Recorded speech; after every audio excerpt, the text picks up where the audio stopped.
का विषय से लोगों से नहीं, वाल्मीकि रामायण में लिखा हुआ है कि एक बार जो है एक ब्राह्मण देवता बड़े तपस्वी, वाल्मीकि रामायण में हमने स्वयं स्वाध्याय में पढ़ा था बहुत वर्ष पहले। तो वो भिक्षा मांगने गए तो उनको भिक्षा में कुछ नहीं मिला, तो गुस्सा में आ रहे थे तो डंडा हाथ में था, एक कुत्ता पड़ा था, उसकी खोपड़ी में दो चार डंडे जमा दिए। कुत्ते ने भगवान के दरबार में जाकर के कहा, प्रभु मेरी क्या गलती थी, मैं तो श्वान हूं, मार्ग में ही तो पड़ा रहूंगा ना। इन ब्राह्मण देवता ने बिना किसी कारण के मुझे चार पांच डंडे मारे, देखो मेरी खोपड़ी में। भगवान तो सब जीवों की भाषा जानते हैं ना। तो भगवान ने कहा मेरे दरबार में ब्राह्मणों को दंड नहीं दिया जाता, आप ही निश्चय करो कि इनको क्या दंड दें। तो उनका प्रभु यहाँ का जो बहुत श्रेष्ठ कलिंजर पर्वत है उसमें जो आश्रम है उसका इनको मांत बना दीजिए। बोले तुम तो दंड दे रहे हो या वरदान दे रहे हो? बोले प्रभु मैं पूर्व में महंत ही था, इसीलिए मैं आपको कह रहा हूं कि जब महंत बनेंगे ना और मनमानी आचरण करेंगे और भगवत अर्पित बिना किए जो भगवान के लिए आता है वो खाएंगे तो कुत्ता बनेंगे, तो हमारे जैसा इनको भी पता चलेगा कि श्वान योनि में कितना कष्ट होता है। इसका रहस्य आप समझ पाए? इसका रहस्य ये है कि जो भगवान के अर्पित करने के लिए आता है वो आप शिव मंदिर की केवल बात नहीं है, किसी भी मंदिर की बात है। ब्रज के भक्तों में चरित्र आता है।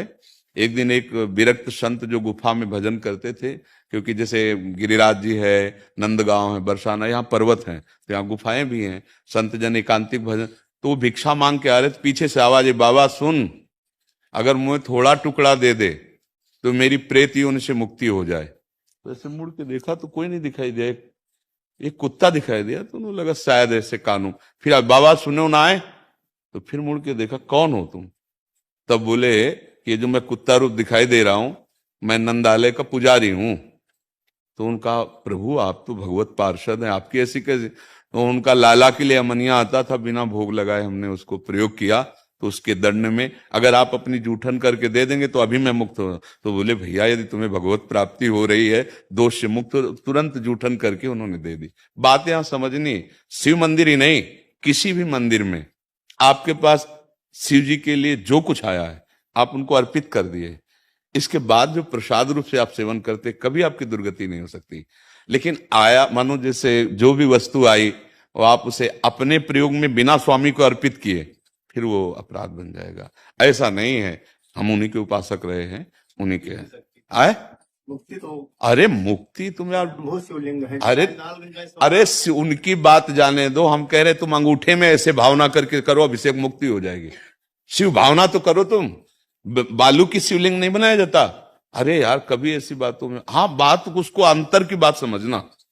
अगर भगवत अर्पित करने के लिए मानो हम कह रहे हैं किसी ने अमुक अमुक सामग्री दी जो भगवान के सामने अर्पित कर दी, और इसके बाद जो हम प्रसाद रूप से सेवन कर रहे हैं, फिर उससे कहीं कोई ऐसी, हाँ अब हम भगवान के लिए आया पे चढ़ा हुआ नहीं खाना चाहिए। जो ऐसे द्वादश ज्योतिर्लिंग हैं, नर्मदेश्वर हैं, भगवत स्वरूप हैं, इनका तो पाना ही चाहिए ना। हमारे पास तो रोज लगभग हफ्ता में एक दो बार चरणामृत आ जाता है, भगवान महादेव जी का भोग आता है तो वो रोज चलता है, हम तो रोज पर उनका प्रसाद जूठन पाते हैं।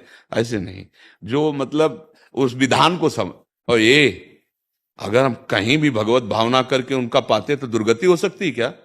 कौन सा सिद्धांत है? भगवान हरि और भगवान हर में कोई भेद है क्या?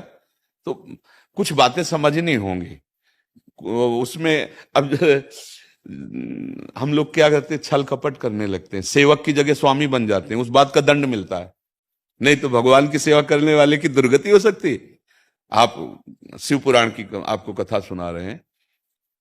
एक चोर गया भगवान शिव के मंदिर में, अब वो बेचारे के पास